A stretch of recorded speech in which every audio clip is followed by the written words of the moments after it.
Fala, time. Apesar de as grandes mídias quererem falar que o ano do Vasco foi um fiasco, que o Vasco não serve pra nada, que terminou um ano abalado, que foi vice da Copa do Brasil, que terminou muito mal no Brasileiro, eu quero abrir os olhos de vocês e, obviamente, comentar aqui totalmente imparcial e com zero clubismo. Na minha opinião, o Vasco tem sim o melhor elenco do Brasil.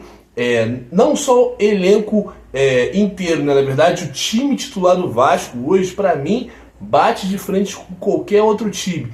Precisamos de novas peças para que, quando for fazer a substituição, o Vasco não cair tanto de qualidade. Mas agora, em elenco, time titular hoje, na minha concepção, não tem ninguém hoje que seja melhor do que o Vasco. Ah, mas perdeu pro Corinthians, perdeu para o Fluminense, perdeu para não sei quem. Obviamente todo mundo vai perder. Você pode olhar, Barcelona perde, Real Madrid perde, Paris Saint-Germain perde. Todo o time vai perder. Quem jogar bola vai perder. Mas estou falando em questão de qualidade, estou falando em questão do X1. Vamos falar um pouco do ano de 2025. Um ano que começou muito mal ali, na minha opinião, pelo Pedrinho. Não sei os motivos, não sei se o Vasco não tinha dinheiro, não sei se o Pedrinho estava com medo, não sei se o Pedrinho depois que conseguiu desafogar, mas na minha opinião começou o ano de 2025 muito mal e nós falamos aqui em janeiro. Quem acompanha o canal aqui desde janeiro, que foi quando a gente iniciou, sabe que a gente falou aqui que não dá para um time do Vasco projetar ser campeão começando o ano com Carille de treinador. Teve muitas perdas ali, muitas contratações erradas. Os Lucas para a zaga, o Maurício Lemos para a zaga. Começamos o ano com Lucas Oliveira, Lucas Freitas, Carille.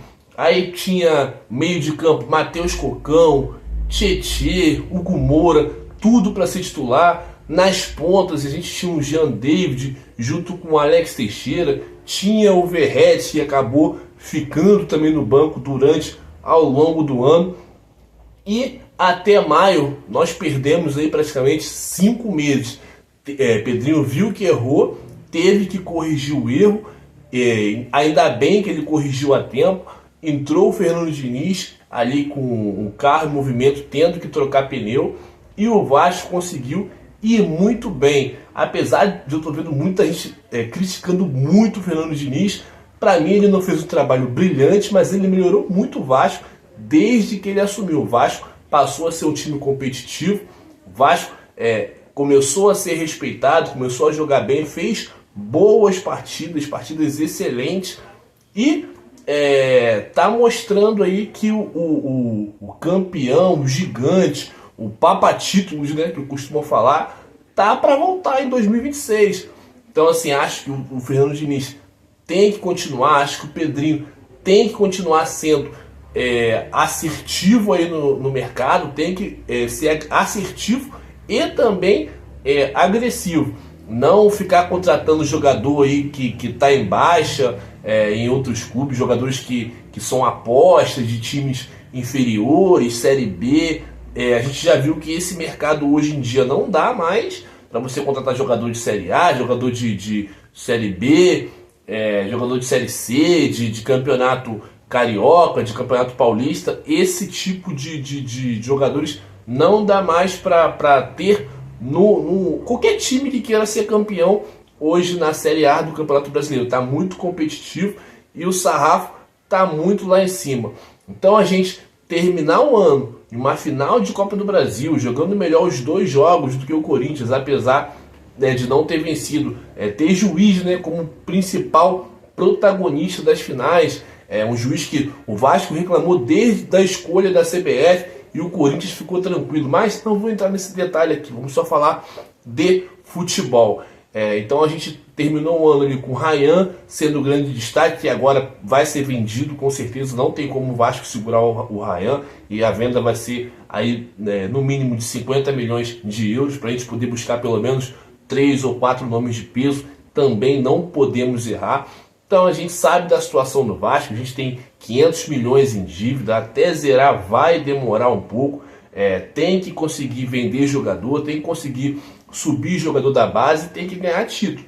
ganhando títulos, vai ter mais visibilidade, e é assim que se arrecada. É estádio cheio, dinheiro entrando com premiações e verba de patrocínio, de cota de televisão. Então acho que o Vasco precisa melhorar o desempenho em campo. Parabéns aqui ao Pedrinho pelo trabalho, parabéns ao Pedrinho por não atrasar salário, parabéns ao Pedrinho por blindar jogadores, só que eles também precisam desempenhar em campo. Então a gente teve achado como o André Gomes, muito bom jogador, vai melhorar a cada dia. Teve o achado, por que não, o Diniz, junto ao Dorival, foram os últimos técnicos da seleção brasileira que fizeram a final da Copa do Brasil. Então a gente tem hoje um treinador que foi de seleção brasileira. Eu, praticamente vendo o Vasco jogar, não me lembro um caso tão recente de ter um treinador de seleção brasileira próximo assim. Então o Fernando Diniz chegou e hoje ele é esse técnico. Tem o Paulo Henrique, que terminou o ano muito mal, mas também é de seleção brasileira. Tem o Ryan, que agora deve gerar uma grana pra gente. Não sei se deve ficar com o Verratti, mas se for dispensar aí, a gente vai ter um alívio de R$1 milhão praticamente na nossa folha salarial, fora os outros jogadores. Então teve Thiago Mendes, que mostrou também que é um jogador de Europa, é um jogador rodado, é um jogador que pode ajudar, tem somente 32 anos, então para o mercado aqui brasileiro ele vai ajudar a gente e muito. Tem o Barros também, que apesar de ter tomado o drible lá, não vai apagar o ano maravilhoso que ele teve e já mostrou que pode sim vestir a camisa do Vasco. Tem o Robert Renan também, que vai melhorar aqui conosco e é muito habilidoso. Tem o Cuesta também, que vai melhorar muito. Então o time hoje ganhou uma casca. Tem o Puma Rodrigues, que eu gosto, tem o Léo Jardim, que esse ano precisa, né, como eu já tinha falado, de um goleiro à altura para ele poder disputar a vaga, não ficar acomodado. E se um dia ou outro ele estiver mal, a gente tem um goleiro para colocar ali imediato, ou se ele for suspenso, ou se ele se machucar. Não podemos contar com o Léo Jardim para ficar como goleiro único a vida inteira, e quando colocar ele, a gente não poder contar com esse goleiro. Então, para mim, o ano de 2025 no Vasco foi muito, muito, muito positivo. E sei que em 2026 não passaremos em branco. Agora, um apelo que eu faço aqui para todo mundo, e se você concorda comigo aqui, já deixa nos comentários, é que o time precisa jogar para o Felipe Coutinho. Não dá para o Fernando Diniz querer jogar para o Ryan, para o Verratti. O Coutinho é um craque, ele tem o maior salário hoje do time do Vasco. Então o Diniz ele precisa botar na cabeça dele que o destaque ali, o protagonista do time será o Felipe Coutinho. O time jogará para ele. Não dá para o Coutinho ficar de segundo volante, sendo massacrado. O cara que fez um sacrifício enorme para estar aqui conosco. Primeiro ano de recuperação, foi muito bem, a gente teve paciência. Esse segundo ano jogou 56 partidas, quase 60 partidas. Foi a maior temporada da vida do Coutinho que ele jogou. Entendeu? Jogou a maioria dos 90 minutos, jogando muito, dando a vida.